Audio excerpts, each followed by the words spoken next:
I did like 30 fruit trees this spring. I find shoots, you know, from underneath the trees, the ones I want for the right M stalks, and you just dig them up and put them in these. I put them in pots in the fall time, and I put them in that greenhouse, and then February I get cyanwood and I start them in here.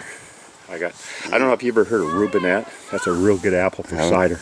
I mean, there's some varieties of apples that are really fantastic. Ashme Kernel's another one, and Karma de Somerville. I know they're all European. See, European stuff does well here. Yeah, because of the same climate. And up front, I'll show you the orchard.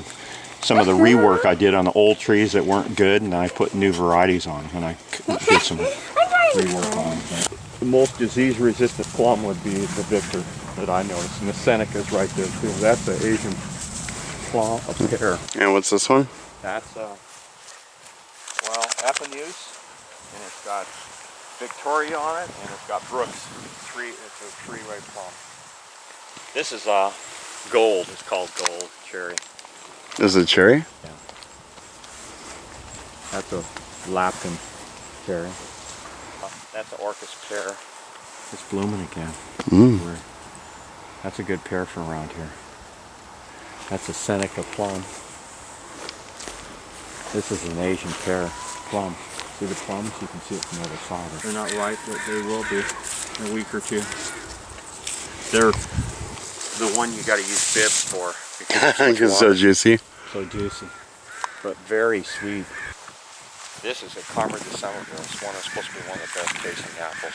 One of the top ones for flavor, for making pies and stuff. And that's on a Honeycrisp seedling. I planted a Honeycrisp. I seen a seed, so I grew it. So it's going to be probably a bigger tree, maybe, possibly. I don't know. That tree's never had that many apples, but that mulch on it really improved the crops. Yeah, that's what they say. Best fruit of all. It's called 707 Prunal in the net, I think it's called. But I was going to pull it out because it was sickly as heck when I see something that doesn't make it. Right. But I mulched it and put some seed kelp on it, and it's growing now. But it's got plums, see? Oh yeah. But here, this is a William Pride right here, and that's I think a 4-year-old or 3-year-old tree. I mean, it's growing a lot. They say this is a sweet apple. It's a very good eating apple. It's a very early apple. I had to thin all kinds of fruit off of this thing. Otherwise, but it's still got lots of fruit. Right. I had thinned a lot of fruit off of that thing. It's an overproducer. Now, what do you think about, like, the way that Paul does his trees? Because I see that you have this one staked up. Well, and I know he would have just let it hang down. Well, I did that because I want to have more upright trees. I never know when the deer come in here. So I got this double compound, but that makes sense.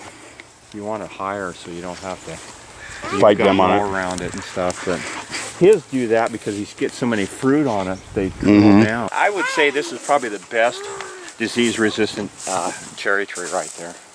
That variety right there. This one here. Yep. Of all the ones I have, it seems to be most disease resistant. It's called Vandalay. On a Gießen 5 rootstock. So it stays small, only gets 12 foot and that's it.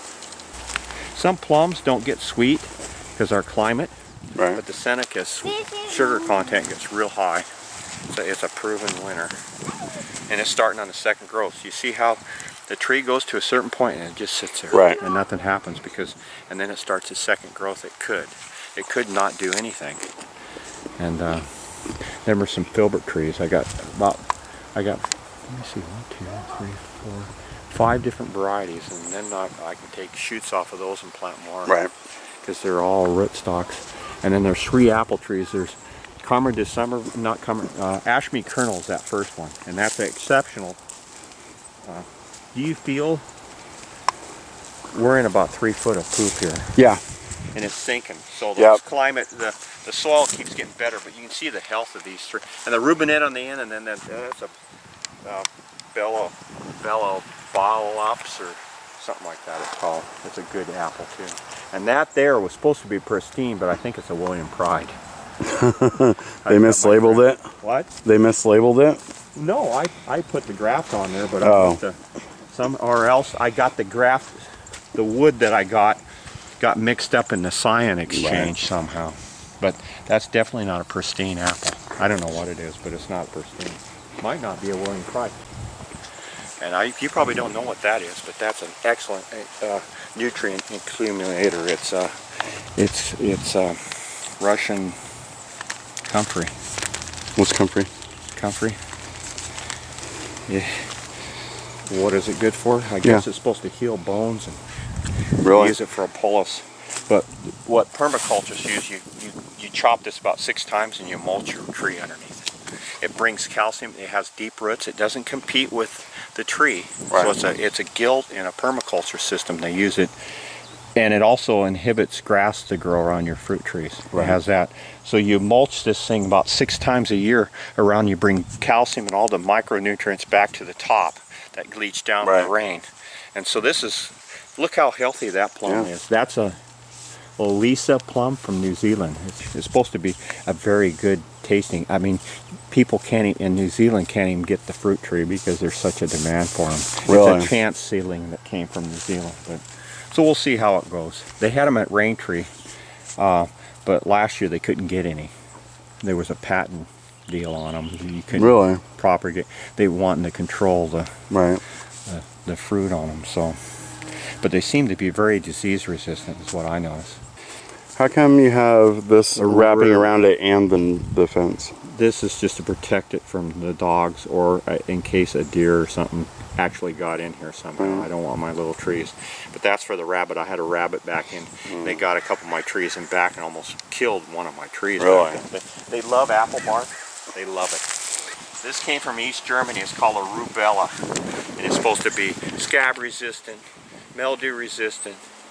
It's supposed to have canker, also resistant to canker, and it's also frost resistant in the winter, and it's springtime frost resistant for getting fruit. It's supposed to be a very productive tree. I mean, back in the 30s they started developing these trees. You know, they put a lot of money into it because it's, you know, it's a communist country. Right. These trees out here, a little experiment too. They're in more compost. I mean, that's how much. I mean, yeah, it's pretty thick. But see how healthy that's never had any anthrosis. Like in front, I've had some anthrosis on the honeycrisp. They're really prone to it. But that's a healthy tree. I had to stake it because it's just growing too fast. Now these 2 trees are 3 years old. The rest of those are 2-year-old trees. Really? I planted them last spring. Look at that Fiesta. Look how big the apples are on that thing. That's a Fiesta. That's a part of the Cox family. But look at the apple size. Yeah. That's only a 2-year-old tree. That's a 3. That was sick when I got it. Both of those are Costco trees. This one came from Raintree. And it was just a little tiny whip like them other ones. And it's growing a lot.